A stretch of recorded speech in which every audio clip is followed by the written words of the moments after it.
abrir su Biblia y dice, esta es mi Biblia, yo soy lo que dice que soy, yo tengo lo que dice que tengo, yo puedo hacer lo que dice que puedo hacer. Hoy recibiré la palabra de Dios, confieso mi corazón y nunca más seré igual. Estoy a punto de recibir la incorruptible, indestructible, siempre viva semilla de la palabra de Dios y nunca más seré igual. Nunca jamás seré igual. En el nombre de Jesús. Amén y amén. Den un fuerte aplauso al Señor.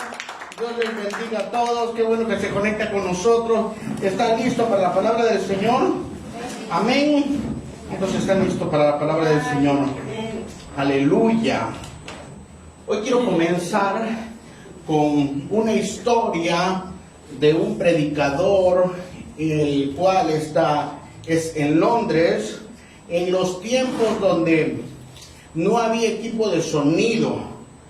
Así que no habían los micrófonos, no habían las grandes bocinas, sino que todo tenía que salir de viva voz. Por eso los auditorios y por eso los recintos de ópera, de canto, de oratoria, tenían que estar perfectamente diseñados con una perfecta acústica, porque pues no había un equipo de sonido.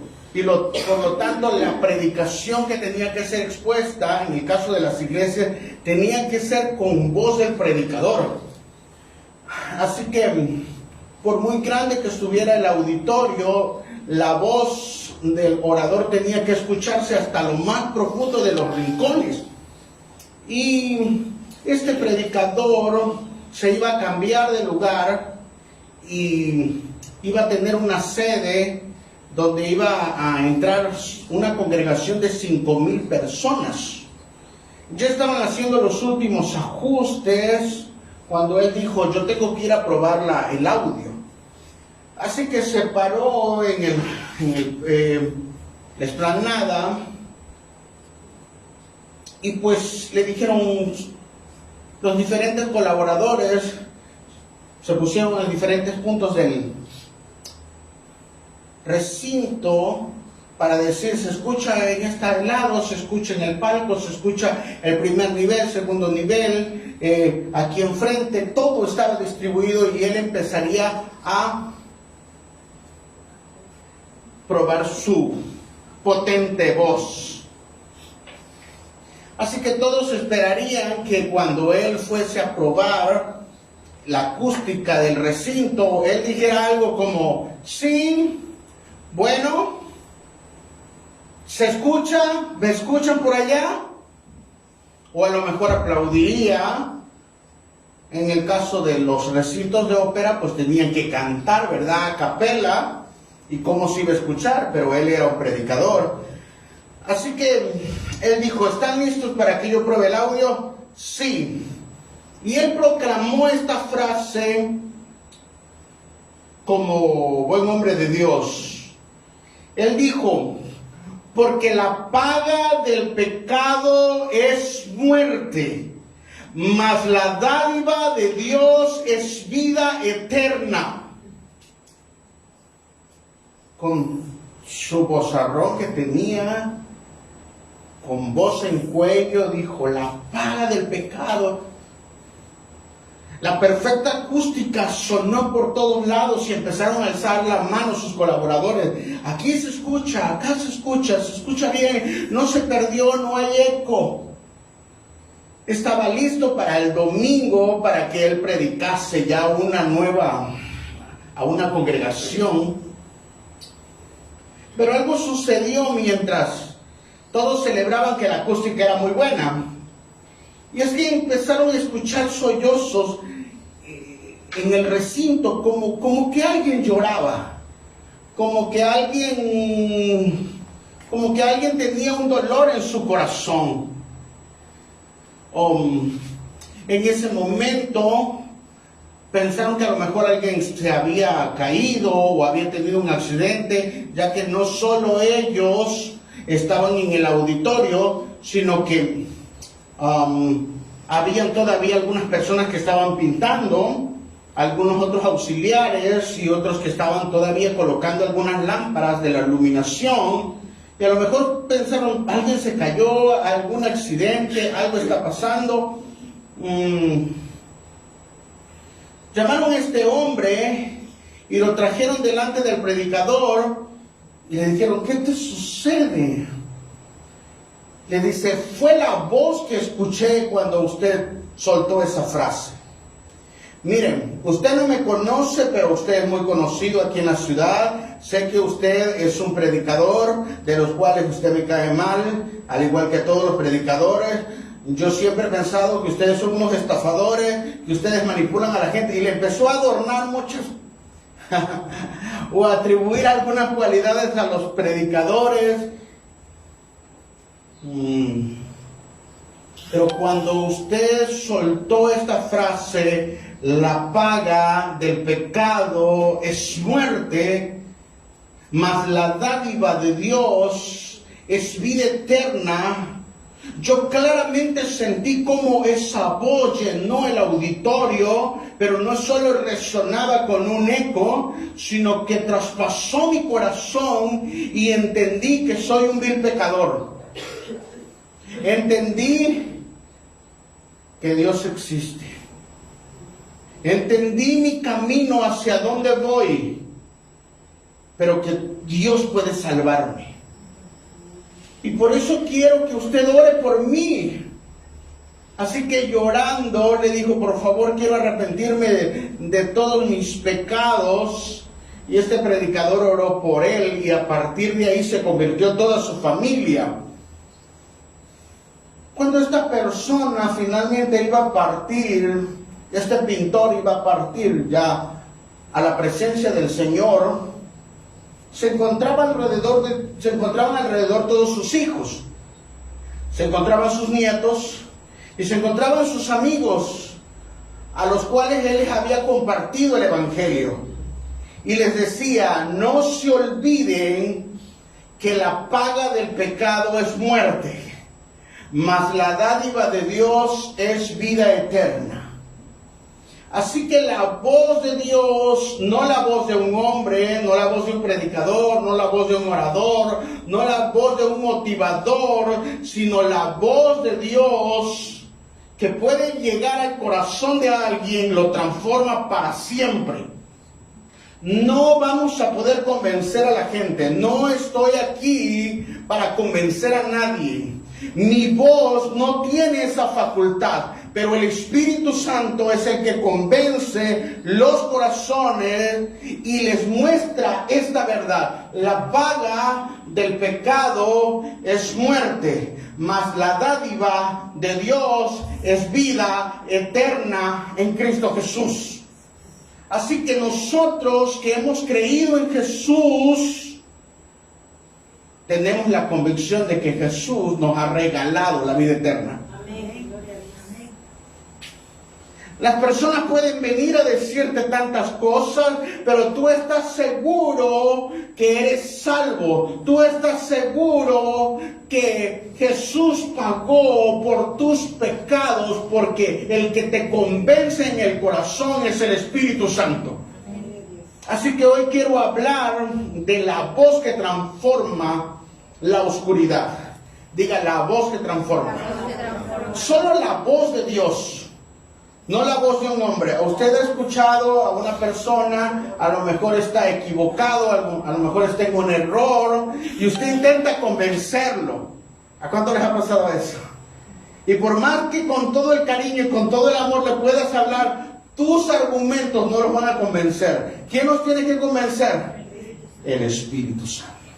Así que usted asegúrese que cuando usted va a aconsejar, va a dar una palabra de aliento, una palabra de ánimo, usted nada más va a hacer su parte. Y esté consciente que usted no va a convencer a nadie. El que los tiene que convencer es el Espíritu Santo. Así que hoy quiero hablar de Jonás capítulo 1, verso 3. Muy conocido la historia de Jonás. ¿Cuántos se saben la historia de Jonás o han leído la historia de Jonás en que su libro lleva su nombre?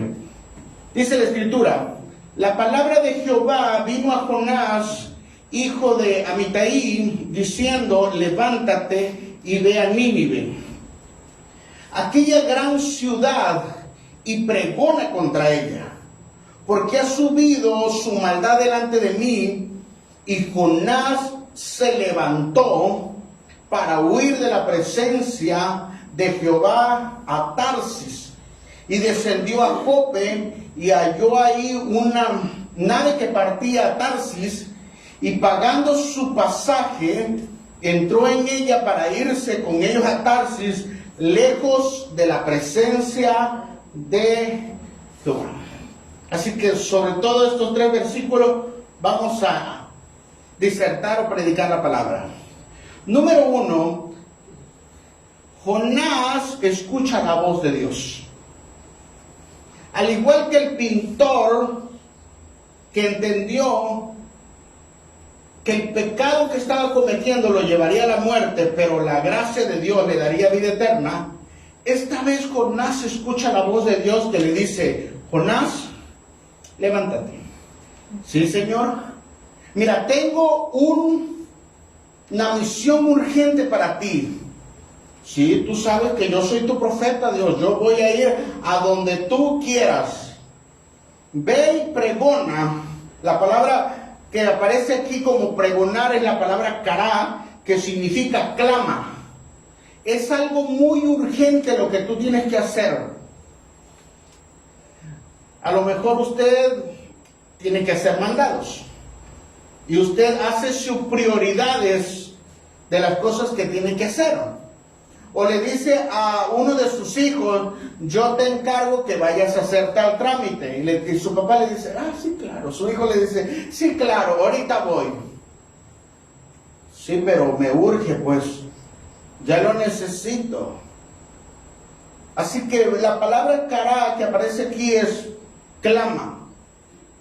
Este encargo que te estoy haciendo es muy urgente, porque ha subido la maldad en un lugar llamado Nínive, y estoy pronto a destruirla. Es urgente.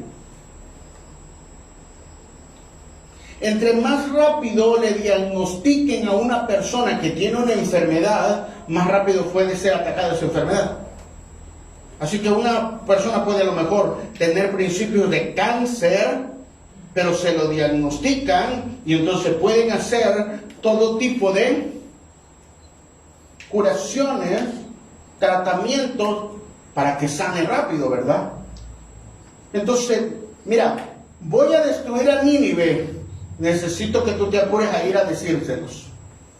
Y Jonás, como buen hijo, le dice: no quiero ir a Nínive. Jonás se levanta para huir de la presencia de Dios a un lugar llamado Tarsis, y aunque no se conoce exactamente dónde queda Tarsis, los estudiosos creen que es por España. Lo más lejos del mundo conocido. Jonás, por alguna razón, no quiere obedecer e ir al lugar de Nínive. Así que probablemente usted diga: ay, Jonás. Cuando usted lee la historia, ¿cuántas veces ha leído la historia y dice Jonás? ¿Qué desobediente es Jonás? Si lo más rápido es que él fuera y predicase, total se van a salvar 120,000 personas. No, si a mí Dios me hablara y me dijera que yo obedeciera, yo rápido voy y digo: Señor, aquí estoy, y rápido salgo, ¿verdad? El libro de Jonás nos muestra que Dios está hablando a sus hijos, y que tendrán la facultad de escuchar su voz, pero que no todos están dispuestos a obedecerla. Y que Dios tiene un mensaje que va a resonar en el corazón de las personas. Así que no es que Dios no hable, sino que el mensaje muchas veces no está siendo proclamado. Pero ¿por qué Jonás no querría ir a un lugar llamado Nínive? Tendríamos que ver dónde está Nínive, y tendríamos que ver ¿A qué pertenece esta ciudad? Esta ciudad de Nínive pertenece al imperio asirio. El imperio asirio tiene su auge en el siglo 9 y en el siglo 7 antes de Cristo, 700, 800 años antes de Cristo, y se destaca por la brutalidad. Se destaca porque es muy malo. Se destaca porque es un imperio que se dedica a la guerra. Se destaca porque son sanguinarios. Se caracteriza porque este pueblo se dedica a la conquista y no solo derrotar a sus enemigos, sino exterminarlos. Así que hay 7 puntos que quiero nombrar de por qué el imperio asirio es malo. Número 1, el imperio asirio tiene un ejército y es despiadado. Este imperio son de los primeros que empiezan a ejercer la guerra. Y esta guerra, con arqueros y todo tipo de estrategias, infunden terror en las naciones. No solo los derrotan, sino que arrasan completamente con todas las personas. Y tienen el más alto grado de tecnología. Así que es un imperio muy avanzado, pero muy brutal, muy sangriento, muy malo. Número 2. Las tácticas que utiliza el imperio asirio es el terror psicológico. Así que para mostrar su poder, el pueblo asirio, y para demostrar su dominio y que nadie se levante en contra de ellos, los ejecuta públicamente. Así que los llevan a las plazas, a los esclavos, a las personas que capturaron en los diferentes pueblos, y en ese momento los despellejan vivos delante de todo. Los desmembran ahí mismo, les sacan los órganos delante de todos. Miren lo que les va a pasar a aquellos que se atrevan a rebelarse contra el imperio asirio. El sadismo es tal, es que le cortan una mano a las personas y con la otra tienen que saludar la muerte. Saluden mientras llega la muerte. Eso causa un terror de que nadie quiera rebelarse contra ellos. Número 3. Las ejecuciones son públicas. Así que hay plazas en las ciudades o en diferentes partes del imperio, 3, en partes del imperio en los cuales los prisioneros son despedazados. Algunos es tan sangrienta el terror que quieren infundir los asirios que le cortan la cabeza a los hijos de una familia, 3. Y los hijos, o en el caso, si le cortan la cabeza a los hijos, los padres tienen que llevar la cabeza de sus hijos. O inversamente, le cortan la cabeza a los padres y los hijos tienen que llevar la cabeza en sus manos. Así que las ejecuciones públicas no solo son para poder eliminar a sus enemigos, sino para tener un impacto psicológico en las vidas. ¿Por qué este imperio es tan brutal? 4. Porque este imperio tiene una diosa y un dios llamado Asur, el cual es el dios de la conquista. Y este dios de la conquista, su objetivo es asesinar a todos. Así que el paganismo forma parte de la cultura de la guerra. Su dios es un dios de guerra, por lo tanto va a requerir guerra, va a requerir muerte.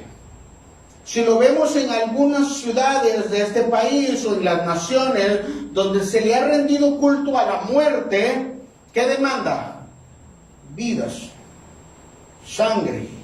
Por lo tanto, los asirios que rendían culto a este dios llamado Asur, le tenían que ofrecer vidas de las naciones alrededor de él, según la voluntad de ese Dios, haciendo sacrificios humanos para ofrecerlos en dedicación a la victoria que él les daba. 5. Las deportaciones masivas que se llevaban a cabo es que una vez que las ciudades eran conquistadas, se llevaban a toda la gente, bueno, la que quedaba viva, se la llevaban y la llevaban a otra ciudad. Una ciudad totalmente desconocida, la mezclaban con otra gente, así que perdían su identidad. Estas deportaciones masivas ocurrieron también en Israel. Cuando usted lee los evangelios, se va a dar cuenta que los judíos y los samaritanos no se llevan. Sabemos que el pueblo de Israel se dividió en dos. El reino del norte, que son 10 tribus, y el reino del sur, que son 2 tribus. Y los asirios conquistaron el reino del norte, y esas personas del reino del norte se las llevaron a otra región. ¿Dónde? No sabemos. Así que las personas que estaban en Samaria ya no eran judíos. Por eso los judíos no se llevaban con ellos, porque sabían que aunque el territorio le pertenecía a la tierra prometida de Israel, la gente que habitaba ahí ya no era del pueblo de Dios. Solo habitaba en el reino del sur David o Judá y Benjamín. Así que las deportaciones para que la identidad de las personas se fuera perdiendo y perdieran su identidad como pueblo de Dios. 6. No solo destruían o no solo querían someter a los pueblos, sino que los destruían completamente, destruían todo tipo de cultura. O iban a arrasar familias completas, casas, templos, todo tipo de escrito, todo tipo de monumento, lo iban a arrasar completamente. No iba a quedar nada. Dicho sea de paso, otro imperio que tomó este mismo ejemplo es el imperio de Gengis Khan. También arrasaban toda la tierra, mataban a toda la población y luego hacían montículos de cadáveres y luego les echaban sal. Este tipo de imperio era tan sangriento, pero ellos pensaban que de esta forma estaban cumpliendo la voluntad de su Dios. También lo tomaban para borrar todo el tipo de memoria de esa cultura. A diferencia de los romanos, que los romanos subyugan a las naciones y le dice, bueno, quédate en tu región, nada más me pagas el impuesto, es lo único que tienes que hacer. Tú vas a tener tus propias leyes, tú vas a poder tener tu propio concilio, vas a poder seguir enseñando, vas a poder seguir practicando tu religión. Eso fue lo que sucedió con los romanos en el tiempo de Jesucristo. Pero en el caso de los asirios no hacían eso. Los asirios mataban completamente a todos. Completamente querían arrasar con las culturas. 7. El pueblo asirio se le considera uno de los más grandes terroristas del mundo antiguo. Si hoy vemos en las naciones grupos terroristas, fue porque tomaron idea de estos hombres llamados asirios.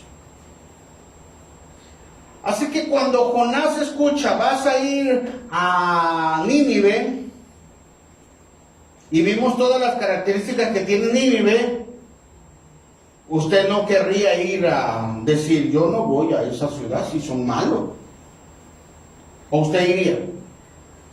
Hoy estamos escuchando que hay tanta violencia en tantos lados y usted o alguna persona dice que venga juicio, Dios darnos justicia. Y más si ha habido una pérdida. Entonces dice Dios, encárgate de ellos. Y Jonás estaba tomando esa actitud. Jonás estaba diciendo, son demasiado malos y yo te voy a ayudar, Dios. Yo no sé qué es lo que quieres hacer, pero yo te voy a ayudar. Yo no voy a ir. Es que algo está tramando Dios. Si Dios me está mandando, es que Dios está tramando algo. Dios me está mandando a Nínive, la cual es la capital de Asiria. Diga, Nínive es la capital de Asiria. Así que la palabra Nínive viene de la palabra Ninúa, que es la palabra de la raíz Nina, de la diosa Ishtar. Así que esta diosa es la que fluye toda la maldad desde la capital llamada Nínive. Si una ciudad es mala, es la capital, porque de ahí se controla todo. Lo espiritual, lo político, lo social y las órdenes y donde se encuentra el rey.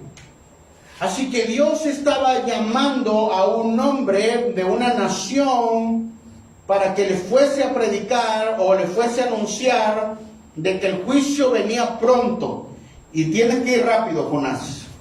Y Jonás rápidamente huyó hacia otro lado. Así que Nínive se le considera, donde siguen, la capital del terror. Miren, si los asirios eran bárbaros, la capital era, le llamaban la capital del terror. ¿Por qué le llamaban la capital del terror? Porque la ciudad de Nínive estaba amurallada, pero estaba pintada. ¿Eso qué tiene que ver? En todos lados se pinta. Sí, pero las pinturas tenían figuras de cómo los asirios despedazaban a la gente. Todas las imágenes que había, hay tablillas todavía arqueológicas que demuestran cómo los asirios torturaban a la gente. Y eso estaba en la ciudad de Nínive, donde Dios le había dicho a Jonás que fuera. Ahora, en la ciudad de Nínive, donde toda parte del imperio mataban a la gente con una brutalidad, más en la capital, en la cual llevaban a los presos enganchados de las narices y los iban arrastrando. Así que es la capital del terror y los familiares ahí eran ejecutados. Sus hijos veían cómo sus padres eran degollados, eran decapitados, arrastrados, desmembrados o inversamente. Así que la capital del terror de Nínive no era un lugar como para ir a predicar la palabra del Señor. Jonás se sorprende de tanta maldad que existe y dice, Nínive es demasiado arrogante.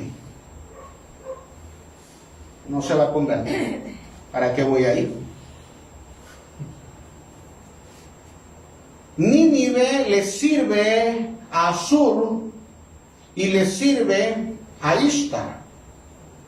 Dioses de guerra, dioses de violencia, dioses que no se van a doblegar ante nada, dioses que según ellos les han dado la victoria en las naciones. Ya a Israel en la parte del norte ya lo habían derrotado. Miren, cuando llegaron a Israel del norte, lo rodearon. Escuchen, esto sucedió en Israel del norte. Rodearon a Israel del norte y le cortaron todo suministro de agua. Taparon todo tipo de río o todo tipo de canales que llegaban y suministraban la ciudad. Por lo tanto, la ciudad se tuvo que encerrar y empezó a padecer hambre. De tal forma se acabó el alimento que los que se encontraban en su interior, del pueblo de Israel, del norte, se comían el estiércol de las palomas. Y tenía precio. Vendían el estiércol de un asno. Vendían el estiércol humano y tenía precio. ¿Cuánto valía la cabeza de un asno?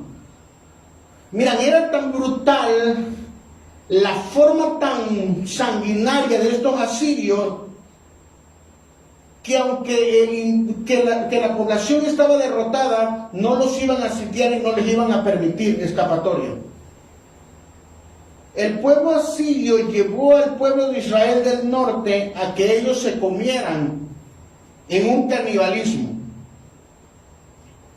La escritura nos dice en Segunda de Reyes, en los tiempos de Eliseo, que habían dos madres y tenían a sus hijos.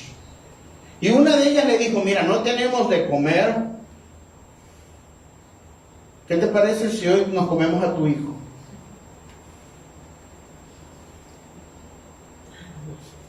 ¿Usted qué haría? O sea, su vecina y le dice, matemos a...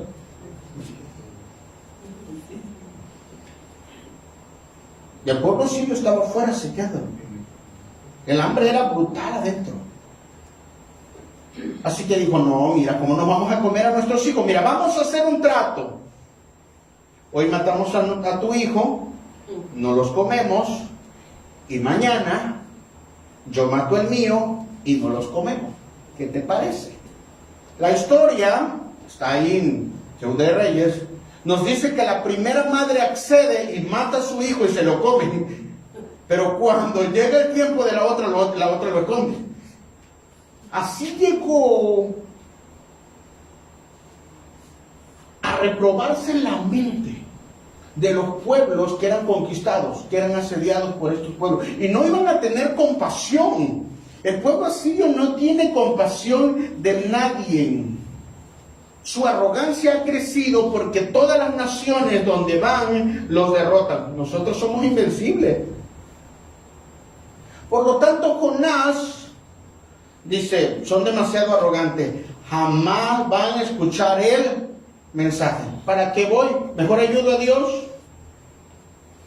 Mira, 2 más 2 son 4. No se van a convertir. Listo, ya me voy. Está fácil la cuenta, ¿no? Son tan malos, vimos los 7 puntos, y luego voy a su capital, y luego lo que nos hicieron a nosotros. No, Dios, no cuentes conmigo. Mira, yo pensé que me iba yo a ir a Dubái, yo pensé que me iba a ir a Los Cabos, yo pensé que me iba a ir allá, no sé, al Caribe, pero no, a Nínive no, Señor. ¿Por qué Jonás no quiere ir? ¿Por qué? Jonás no quiere ir, número 1, porque Israel es enemigo, o los asirios son enemigos. Número 1, los asirios son enemigos de Israel. Así que Jonás sabe de entrada de que si lo está mandando a proclamar el mensaje, es muy probable que Dios lo perdone.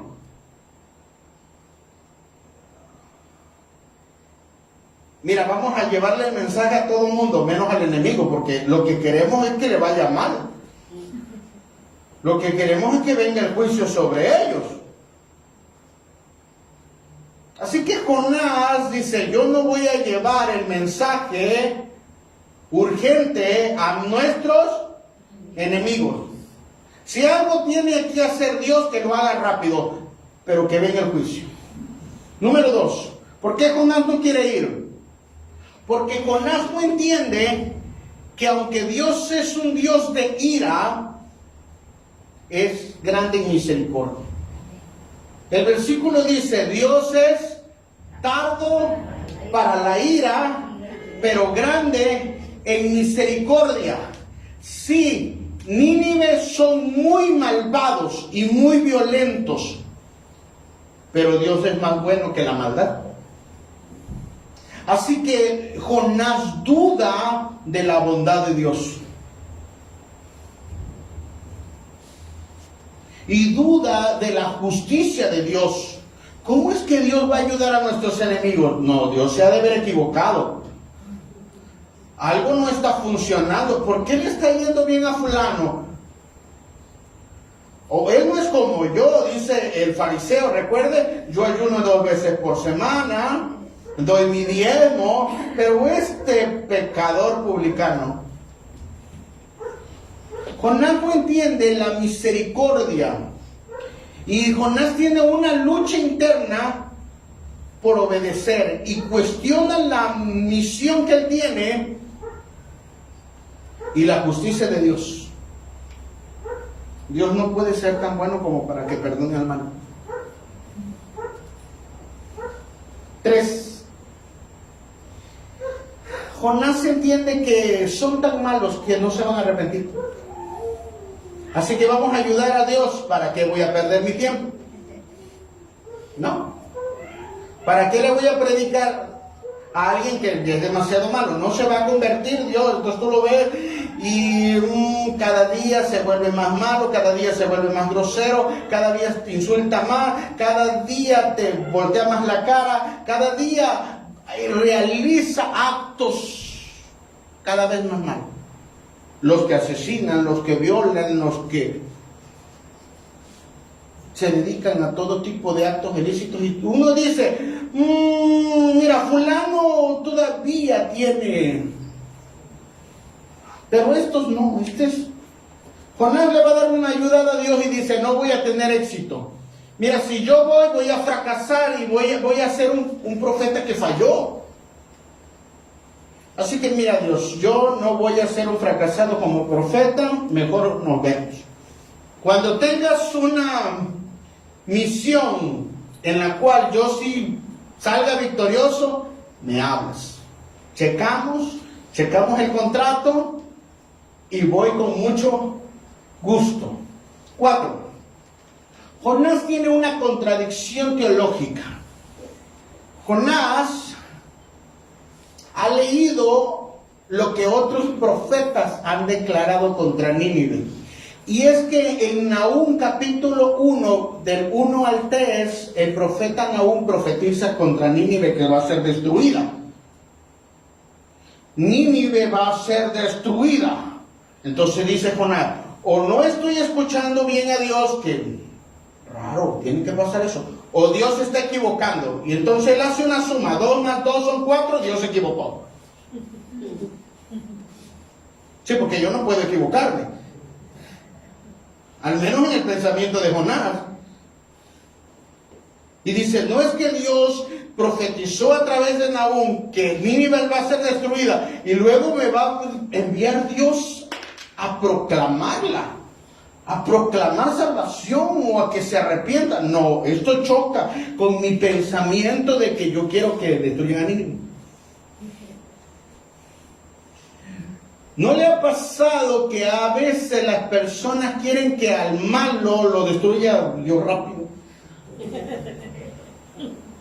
Y tenemos el hábito de buscar versículos en el cual el juicio de Dios tiene que venir para nuestros enemigos rápido. Perseguí a mis enemigos, los alcancé, los destruí, los aplasté hasta que no haya quedado ninguno. ¿Ese versículo va bien con el que me hizo mal? Dios tiene que hacerme justicia porque soy un hombre bueno. Así que la profecía de Nahum dice que Dios los iba a destruir y lo que tú me dices es que Dios los va a perdonar. No, Dios, yo no voy a hacer el ridículo. 5. Jonás tiene miedo. Si sabemos que el pueblo asirio era tan salvaje con sus enemigos, con las personas que los capturaban y los exhibían, que le hacía pensar que a él no le iban a hacer lo mismo.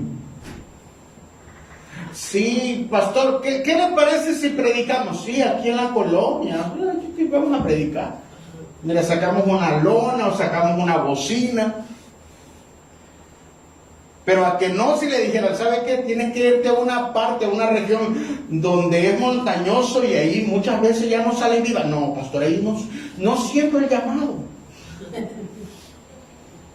Fíjate que ahí muchas veces los predicadores entran, los amarran, los arrastran, los golpean, los flagelan, los azotan.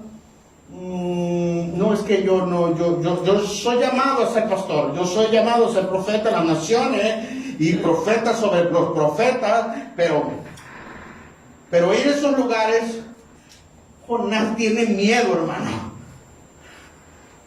¿Cuántas veces nosotros vemos la condición de las personas que son o están alejados tanto de Dios que decimos, ni siquiera me voy a acercar, y más si son de la mala? No sea que me toque también a mí. Mira, vamos a predicarle a nuestros vecinos lo que más o menos. Y aún dentro de las iglesias, mira, trae a las personas que más o menos tú veas que tienen posibilidades, que nos pueden ayudar dentro de la iglesia. A los que tienen dinero, eso sí, evangelízalos. Pero no a todas las personas, ¿verdad? Jonás tiene miedo porque sabe que ir a meterse a la boca del lobo puede costar la vida. No todas las personas están dispuestas a predicar el evangelio. No todas las personas pueden soltar una palabra, o al menos la escritural, porque saben que cuando tú hablas el evangelio la gente se va a ofender. Mira, deberías dejar de engañar a tu esposa. Sí, ¿a ti qué te importa? Es mi vida y muy mi vida.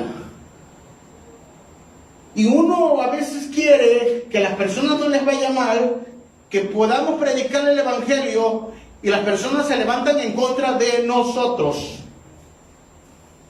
Y si eso sucede, a veces con nuestros familiares, o nuestros amigos, o nuestros conocidos, o dentro de una iglesia, ¿cuánto más será, o cuánto más pudo haber sido con Jonás, que iba al imperio asirio, que iba a ir a la capital del terror? Jonás tenía miedo, hermano. Si a veces caminamos por una calle que no hay alumbrado, el ángel de Jehová y me abrazó mi vida. Jonás tiene miedo, hermano. Jonás dice, no, es que, mira, no se va a convertir. Jonás tiene miedo. Porque sabe cómo el pueblo asirio está mal. Pues la pregunta es, ¿usted qué haría? Sabiendo que al que lee va a predicar, lo puede matar. Hay un pastor por una región cercana en la cual se le ocurrió hacer una campaña de sanidad. Tomó algunos versículos y empezó a proclamar que él sanaba. Dios sana, Dios sana, Dios sana. Obviamente un dolor de cabeza, alguien por ahí, el dolor se le acabó. Bueno, Dios sana. Sino que cierto día llegaron unos carros de las personas que usted ya sabe y preguntaron, oiga, ¿aquí está fulano de tal? Sí, aquí está. ¿Usted es el pastor? Sí. Venimos a secuestrarlo. Vámonos. Y así que lo metieron, lo cubrieron y se lo llevaron. Y lo llevaron a una casa de seguridad. Y allá se encontró con el mero jefe de esa pandilla. Y le dijeron, dicen que tú eres pastor. Sí, soy fulano de tal. Y que estuviste hablando de que tu Dios sana. Sí, mire, y se puso así muy teológico, mire, Dios es el Dios del cielo y de la tierra, y Dios sana, y Él en su palabra dice en Isaías que la sangre de Cristo, por las llagas de Cristo somos sanados. Pues llegó el momento, le dice, llegó el momento de demostrarlo, porque mi madre tiene cáncer. Así que ora por ella y se sana, porque si no se sana te matamos. Digo, ¿para qué vas a seguir predicando mentiras, no?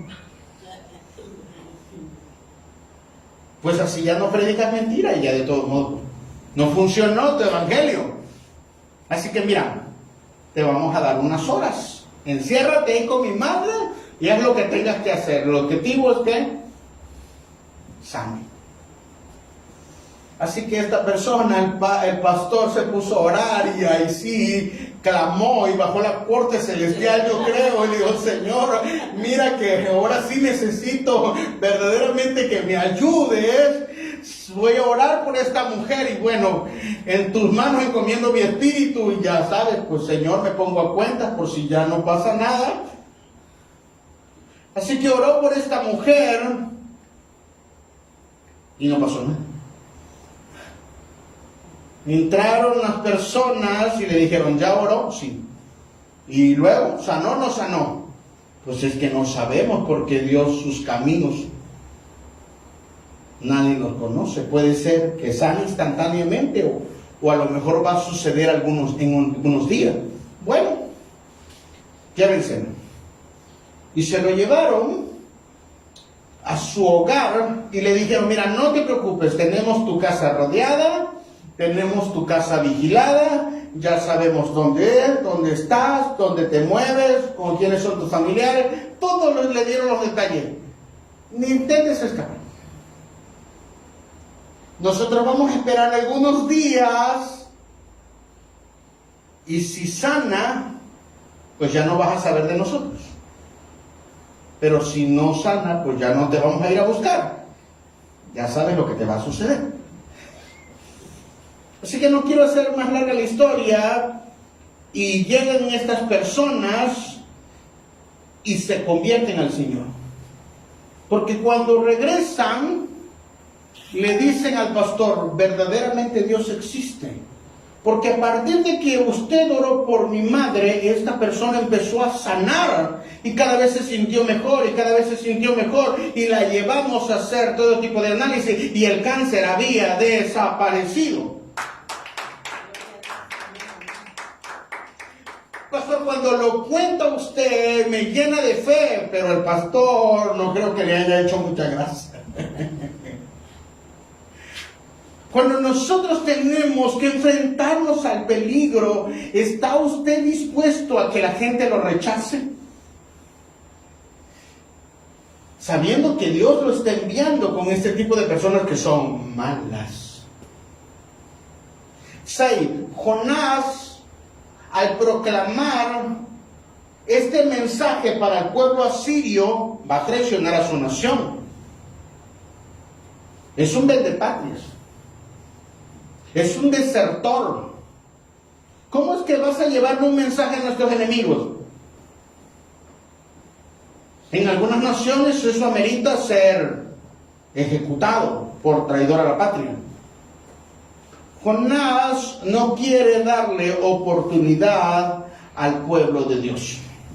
Y por eso Jonás emprende una huida. Yo no voy a ayudar a nuestros enemigos. No estoy de acuerdo contigo, Dios. Son demasiado malos y merecen el castigo. Merecen el juicio. Pero aquí vamos a escuchar esta pregunta que tiene que resonar en nuestra vida y en nuestros corazones. ¿Por qué?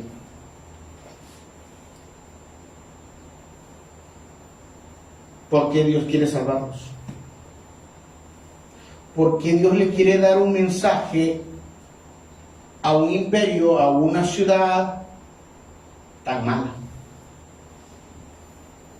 Y ya vimos la condición en la que se encuentra Nínive. O sea que sí son malos. Y ya vimos las excusas de Jonás. Pero ahora vamos a ver por qué Dios querría salvarlos. Punto número 1. Porque Dios es justo y soberano. Hermano, Dios jamás va a hacer nada indebido. Y Dios no va a omitir su juicio o declarar su juicio sin que antes les avise a las personas para que se prevengan. Dios es justo y permite el juicio, pero también es soberano para saber que Él puede declarar su voluntad a todas las naciones, a todos, pero que primero nos tiene que avisar. ¿Es su obligación? No, pero es su naturaleza de Él. Ser una persona justa y que nosotros, cuando ya tengamos en la conciencia lo que estamos haciendo bien o equivocado, enfrentemos las consecuencias, ya sea para recompensa o para castigo. Por eso este mensaje del Evangelio tiene que ser predicado a toda criatura. Jesús es el único que salva. Lo recibe o lo rechazas, pero el mensaje tuvo que haber sido predicado. No es que vamos a presentarnos delante de Dios y va a decir: Dios, es que nunca el mensaje me llegó. Y miren que el pastor era tirador. El mensaje llegó fuerte y claro. 2. ¿Por qué Dios enviaría a Jonás a Nínive? Porque Dios es misericordioso. A pesar de la maldad de Nínive, Dios muestra algo que se llama misericordia. Qué precioso. ¿Qué es la misericordia? La misericordia es darnos lo que no merecemos, aunque lo hayamos hecho infracción contra sus leyes. ¿Merecemos el juicio? Sí, pero no nos da juicio, nos da misericordia. Eso es. Nos da otra oportunidad. Nos extiende la gracia. Nos da una oportunidad para que nos arrepintamos. Eso es misericordia. En el Antiguo Testamento era algo más abrupto. La persona se equivocaba e instantáneamente se moría. Alguien se rebelaba, se abría la tierra y se los tragaba. Los padres maldecían a sus hijos, la congregación le decía a los hijos: mira, hijo, ¿maltrataste a tu papá? Sí, que lo maltraté, mira que tú no sabes cómo es mi papá. Lo agarraban: ven, acompáñanos fuera de la ciudad. Y fuera de la ciudad agarraban las piedras y lo apedreaban. No vamos a tener hijos así. Pero en el Nuevo Testamento, la misericordia de Dios es que nos da un tiempo. ¿Cuánto tiempo? Una vida. ¿Cuántos de nosotros llevamos una vida perdida y de repente el Evangelio nos alcanzó? Es porque es la oportunidad, es la misericordia de Dios para cada uno de nosotros. Dios es clemente y misericordioso. Nunca dude de la misericordia de Dios. Pastor, y si me equivoco, Dios se encargará de mandarte el mensaje para que tú estés consciente del camino que debes tomar. Eso es misericordia. Aunque Nínive merecía el juicio, Dios quería darle la oportunidad. ¿Usted le daría la oportunidad?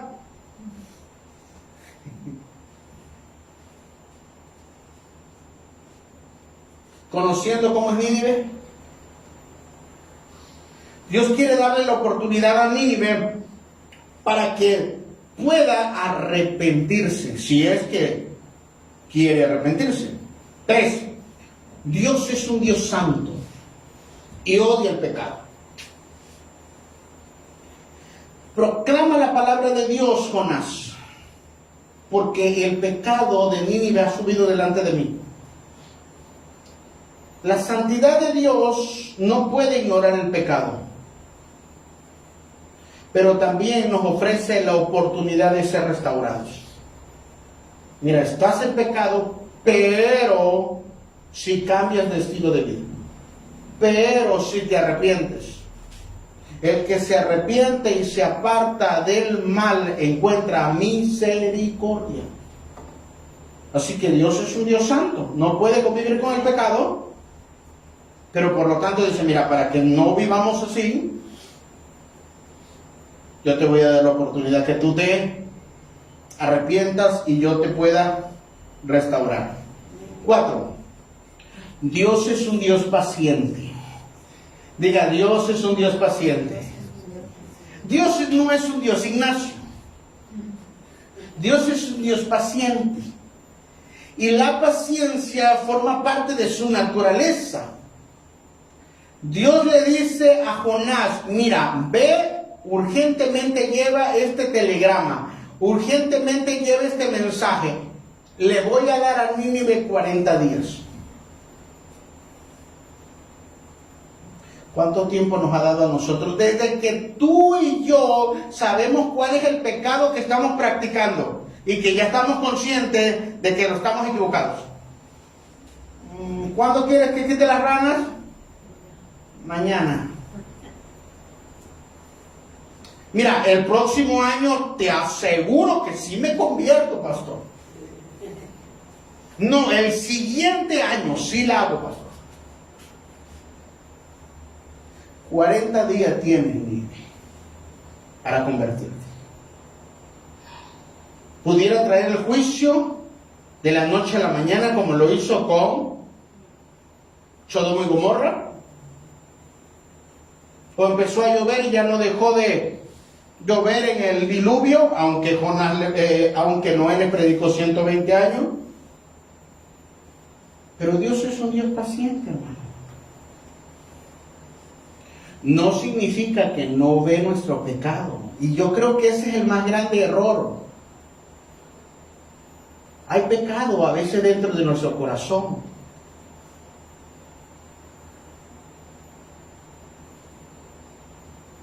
Pero no. Sigo teniendo dinero. Sigo teniendo mi matrimonio. Mira, no se da cuenta, soy un adúltero. No importa. Es más, Dios me aprueba así. No, hermano, tú sabes que estás en pecado. Tú sabes que estás infraccionando los principios de la palabra de Dios. Pero ¿por qué no me pasa nada? Porque Dios es paciente y espera que todos procedamos al arrepentimiento.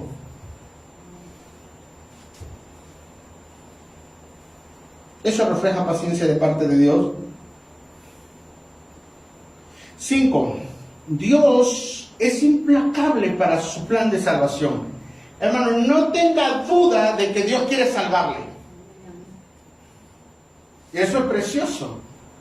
Dios envía a Jonás no solo para proclamar que si no se arrepienten van a ser destruidos, sino para que un pueblo se arrepienta. Lo que refleja un plan de salvación. Yo quiero salvarles, yo no quiero destruirlos.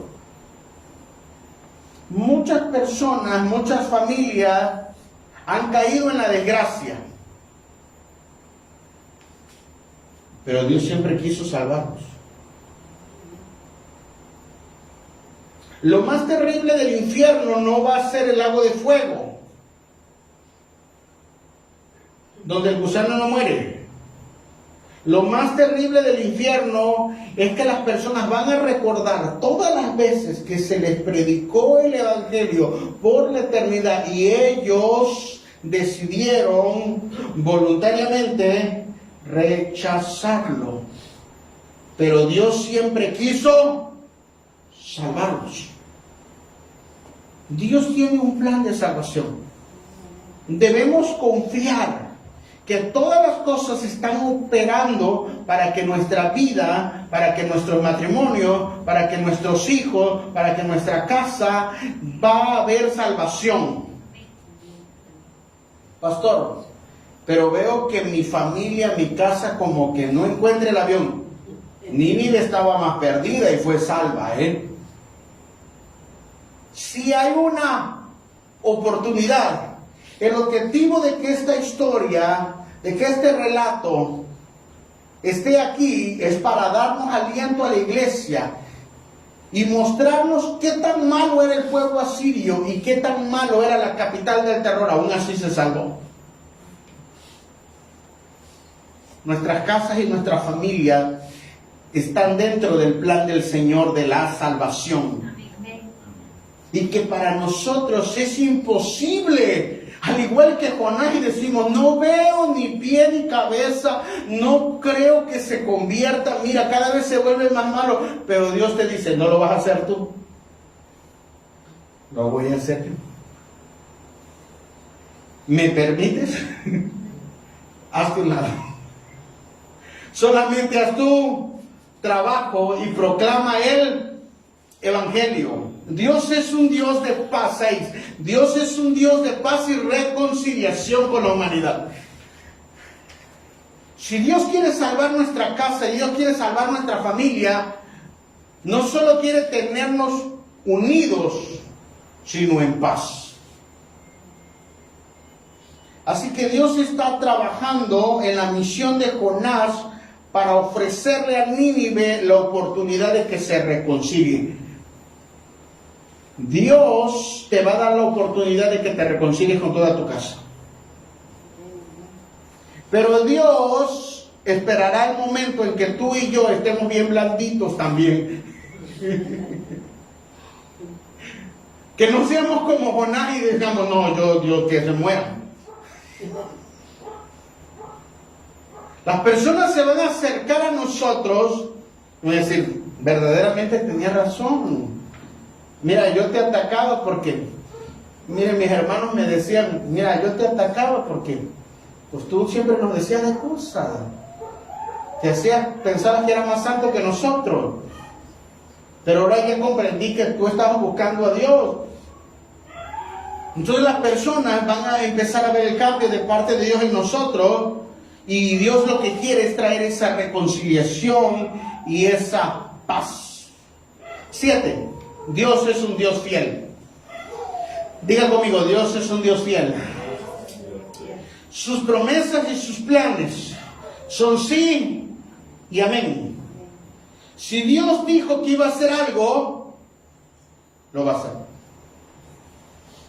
Nosotros debemos estar confiados en lo que Dios dice.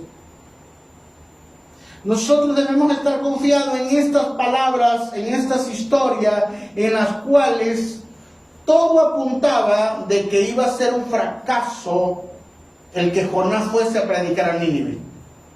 Pero no fue un fracaso. Fue una gran victoria, porque Dios estaba en el asunto. Y si Dios iba a salvar una ciudad como Nínive, ¿será que no puede restaurar tu casa? Su promesa es que Él quiere restaurarte completamente. Espíritu, alma y cuerpo. Y luego tu matrimonio, y luego tus hijos, y luego tu finanza, y todas las cosas para que Dios cumpla su plan en ti. A lo mejor no lo estás viendo, porque a lo mejor Dios empezó a tratar apenas en esa área contigo. Pero puedes ver diferentes testimonios y dice, fulano regresó. El hijo pródigo regresó o no regresó. Amén. Tu hijo va a regresar. Amén. Dios quiere mostrar su fidelidad y restaurarnos, porque somos sus hijos. Por eso lo quiere hacer. Escuchemos la voz del Espíritu Santo. El pintor en ese auditorio escuchó la voz del Señor, claro, a través del predicador. La paga del pecado es muerte. Y a veces nosotros, tanto como predicadores como asistentes a una iglesia, solo escuchamos la mitad del mensaje. Solo escuchamos la mitad de la frase que dice, la paga del pecado es muerte. No, es que yo no quiero ir, pastor, yo no quiero hacer esto, porque pues todo es reprensión, todo es esto.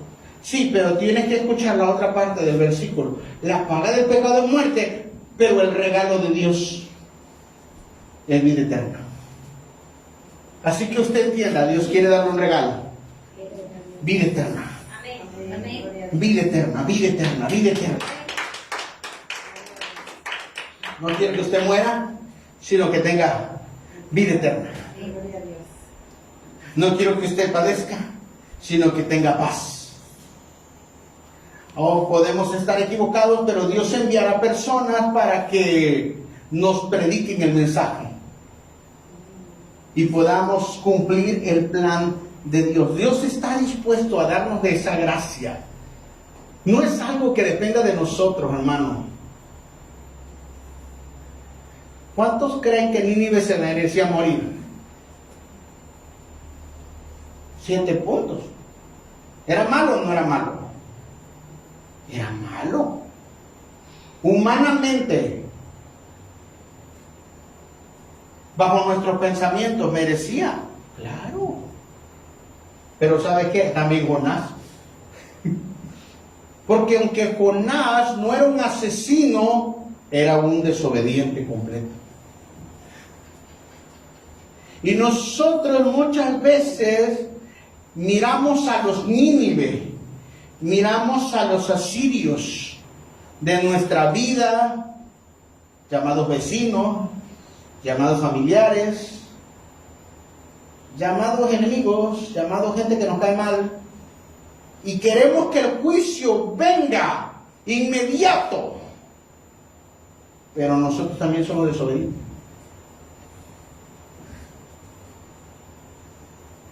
Si usted piensa, nosotros también somos desobedientes. Y la paga del pecado es muerte. Y no hay escala de pecados. A lo mejor usted dice, juicio al asesino. Sí, pero Gálatas 5 dice, y manifiestas son las obras de la carne, hechicería, enemistades, pleitos, fornicaciones, adulterio. Y usted dice, no, pastor, yo eso no lo hago. Pero también luego sigue diciendo, chismoso, el que maldice, las enemistades, los pleitos, las disensiones, las divisiones, y está en el mismo paquete. Así que Jonás, si está pidiendo juicio para Nínive, Nínive es pagana, Nínive es ignorante. ¿Cuántas veces nosotros decimos, fulano merece la corrección del Señor? Señor, encárgate. Pero muchas veces ellos no son cristianos. Y nosotros que somos cristianetos, nosotros sí sabemos. Mas sin embargo nosotros somos más desobedientes. Entonces si le pedimos a Dios, Dios, échame la mano, ¿no? Ten misericordia, mira Dios, mira soy carne, Dios, mira yo también me canso, Dios, no puedo ser tan bueno todo el tiempo, Dios, de repente va a salir mi yo interno, me aguarda, sí, Dios es un Dios paciente, no nos va a justificar, ¿verdad? Pero Dios no va a ser paciente, no hijo, estoy trabajando contigo, te voy a dar otra oportunidad, pero aquel que no me gustó cómo me vio, ese sí, envíale fuego del cielo, que salgan fieras y los maten.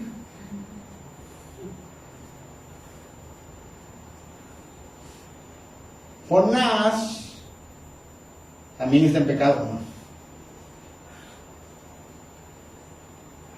Jonás no es menos culpable que los de Nínive. Los de Nínive son paganos, pero él es un profeta. Él escucha la voz de Dios. Él está consciente cuál es lo bueno y cuál es lo malo. Aún así, mucha gente es desobediente. Y somos desobedientes. Y decimos, esta parte de la Escritura, no, esta parte de la Escritura la vamos a cortar como la hermana Chomita. Esta parte no me gusta. El pastor está loquito y que hable lo que sea, me está haciendo el coco wash. Nada más voy a tomar esta parte, donde son las bendiciones, donde dice que yo voy a ser bendecido hasta que sobreabunde, pero donde dice que yo tengo que ser obediente. No, ahí no, pastor. Nínive nos va a reflejar, San Juan 3:16. Nínive nos representa San Juan 3:16. Porque de tal manera amó Dios al mundo, todos nos sabemos ese versículo, porque de tal manera Dios amó al mundo que ha dado a su Hijo unigénito para que todo aquel que en él cree no se pierda, mas tenga vida eterna. Ahora mire y aplíqueselo a Nínive. Porque de tal manera Dios amó a Nínive que le ha dado a Jonás para que todo aquel que en él cree no se pierda y alcance la salvación. Oh, qué precioso. Porque de tal manera Dios amó a Nínive, un imperio, una ciudad del terror, pero envió a su hijo, envió a Jonás. Jonás no es una persona perfecta. Jonás, póngale todos los defectos que usted quiera, pero al último fue. Pero San Juan 3:16 nos está hablando de que el que Dios envió no es Jonás. No es una persona imperfecta. Dios envió a su Hijo para salvar al mundo entero. Ahora ese versículo lo podemos aplicar a nuestras vidas y decir, porque de tal manera Dios amó a Ignacio, porque de tal manera Dios amó a los Gumeta, porque de tal manera Dios amó a los Carlín, porque de tal manera Dios amó a los Reyes, porque de tal manera Dios amó a cada uno de sus hijos y no les envió una persona imperfecta como Jonás. Les envió a su Hijo Jesucristo para que todos ustedes y yo no nos perdamos, sino tengamos vida eterna. Ahora, vemos a Nínive y vemos a el imperio asirio totalmente malos. Pero ahora, como decía un maestro en la secundaria, dele vuelta a la tortilla. O al tamal. Dele vuelta. Y en lugar de Nínive, ponga su nombre. Y es que el imperio asirio era malo, pero nosotros también éramos malos. Antes que nos alcanzara el Señor, ¿cómo éramos? Algunos todavía dicen, pastor, si usted me hubiera conocido en otro tiempo. Y empezamos a hacer la lista de todo lo que Dios nos quitó. Así que Nínive sigue representando nuestras vidas, hermanos, sigue representando nuestras casas. Algunos nos sacó de la brujería, de la hechicería, de la prostitución, de tantos pecados. ¿Merecíamos ser salvos? No. ¿Nínive merecía ser salva? No. ¿Qué quería hacer Jonás? Quería hacer chicharrón con ellos. ¿Qué querían hacer las personas que te conocen? Que te fuera mal. Pero bendito Dios que no dependemos de Jonás, que tú no dependes del pastor, Que tú no dependes de la gente, de lo que opina de ti. Tú dependes de lo que dice Cristo. Y dice, esta persona se salva, esta persona soy capaz de bajar y colgarme en una cruz para darle vida eterna, darle otra oportunidad, no solo a él, sino a toda su familia. Porque de tal manera, nunca vamos a ver ese versículo igual cuando sabemos que nuestro Dios no depende de emociones de nosotros, ni cómo nos vemos, sino cómo nos ve Él. Y que Él está dispuesto a pagar por cada uno de nosotros, o pagó en la cruz del Calvario. Jonás, aunque es desobediente deliberadamente y huye, Jonás es una persona que todavía había orgullo delante de él. Y eso nos hace pensar nosotros, ¿cuántas veces estamos huyendo de la misión que Dios nos ha dado? Dios quiere bendecir a otras personas a través de ti, a través de tu casa, a través de tu familia, a través de tu ministerio, a través de lo que Dios haga a través de ti, pero hemos empezado a huir porque a veces nosotros decimos, no lo merece fulano, no merece el perdón, no merece esto, no merece aquello, han sido tan malos conmigo que pienso que no deberían alcanzar la salvación. Pero la pregunta es, ¿quién somos nosotros? Somos un pecador más que necesita de la dádiva del Señor. La voz que escuchó el pintor, la voz que escuchó Jonás, la voz que se escuchó en la cruz del Calvario, consumado es. Solo en el caso de Nínive, Jonás dijo después que lo devolvió el pez, ¿me das otra oportunidad, Dios? Adelante, Jonás. Miren, Jonás no hizo una predicación. Jonás les arrojó el mensaje y se va. Y empezó a caminar por toda la ciudad. Le tomó 40 días cruzarla de lado a lado. Y lo único que predicó o proclamó fue: en 40 días Nínive será destruida. En 40 días Nínive será destruido. En 40 días Nínive será destruido. Y fue lo único que dijo. No les dijo, mire, les voy a explicar exegéticamente, teológicamente. No les empezó a explicar por qué. Simplemente dijo, en 40 días Nínive será destruido. Y este mensaje empezó a causar inquietud en toda la población y llegó delante del rey. Y el rey dijo, ¿qué? Sí, hay un profeta que viene de Israel y dice que en 40 días Nínive va a ser destruido. Llamen a los consejeros, llamen a los militares. Jonás se encuentra en problemas. Jonás tenía miedo de eso. Tráiganlo delante del rey. ¿Qué estás diciendo? Dios me dijo, en 40 días Nínive será destruido. ¿Eso dijo Dios? Sí. Reúnen a todos. Necesitamos arrepentirnos. Necesitamos arrepentirnos antes de que Dios cumpla este juicio. Y dice la Escritura que desde el rey, los animales, los niños de pecho y todos proclamaron ayuno. Tal vez Dios extendía misericordia. Y empezaron a decir, Dios, perdónanos. No sabíamos que te estábamos ofendiendo.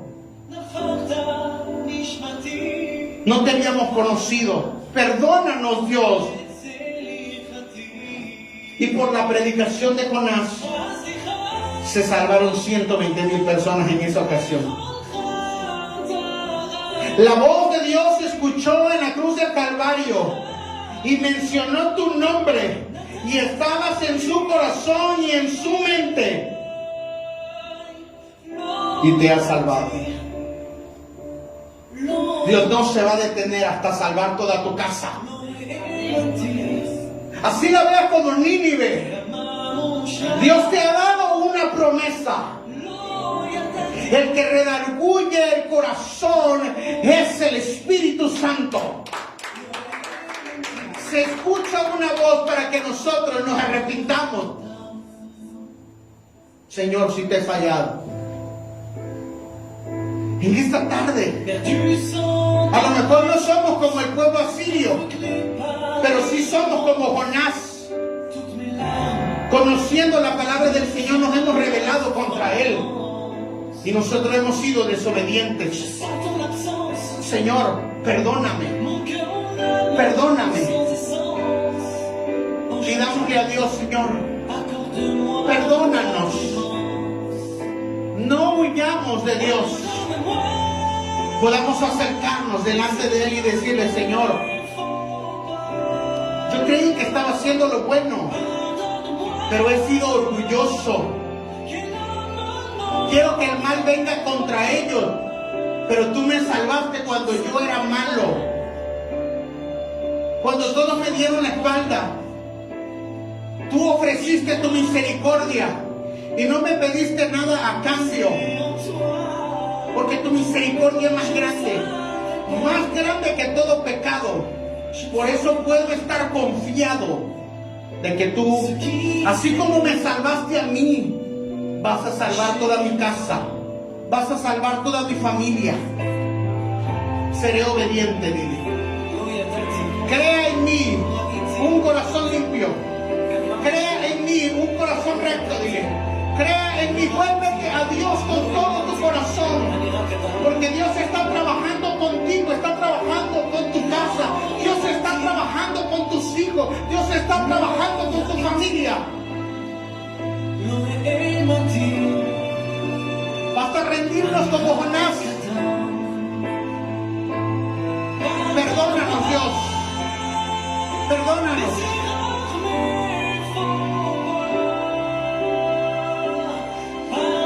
La paga del pecado es muerte, pero la dádiva de Dios es vida eterna. Dile, Señor, necesito de esa gracia. No lo puedo hacer con mis fuerzas. No puedo hacerlo con mis fuerzas. Tiene que ser de tu espíritu.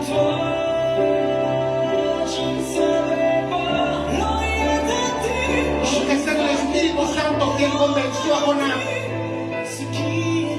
Ahí donde está. Puedo decirle, Señor, tú me salvaste.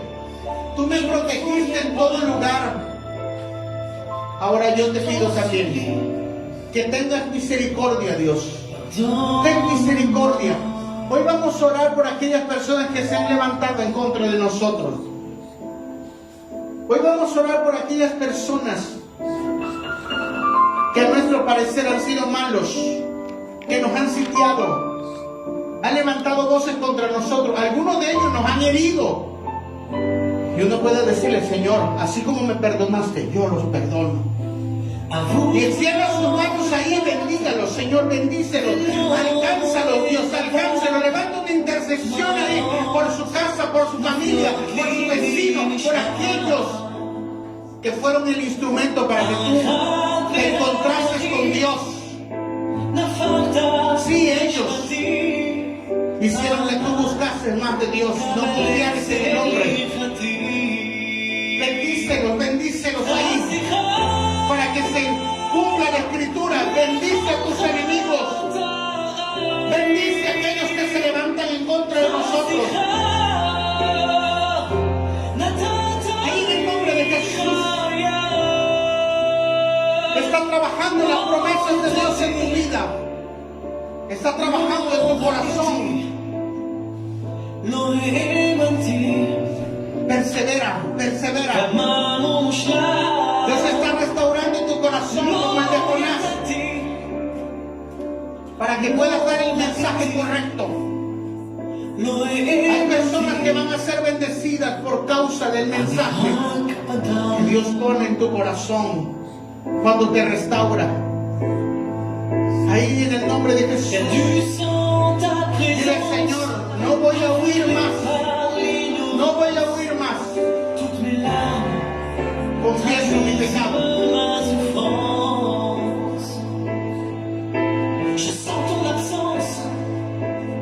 Ayúdame. Ayúdame porque soy imperfecto. Crea en mí un corazón limpio, dile. Ahí vas a recibir la fortaleza de parte del Espíritu Santo que te dice: este es mi hijo amado. Este es mi hijo amado. Sigue caminando. Sigue perseverando. La gracia de Dios te levanta.